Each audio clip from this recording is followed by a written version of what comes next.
In this video, I'll be showing you how to equip multiple face accessories on Roblox. First of all, you have to open browser and go to roblox.com.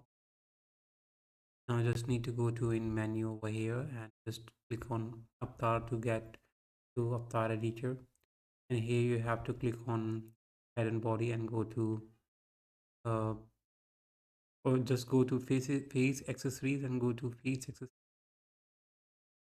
Equip multiple face accessories, and here you can see that when trying to select multiple face accessories, it does not work. So what you have to do, you have to right click on any accessories over here, copy the link address, and just go to open a new tab and paste your link address over here. Just copy asset ID from it, go back to avatar page, just click on link over here and just paste your asset ID here, click on save and save again. Here both accessories will be selected, and if you have multiple, you have to repeat the same steps. This is how you can do it. Hope you like it. Don't forget to subscribe if you're new on channel. Till then.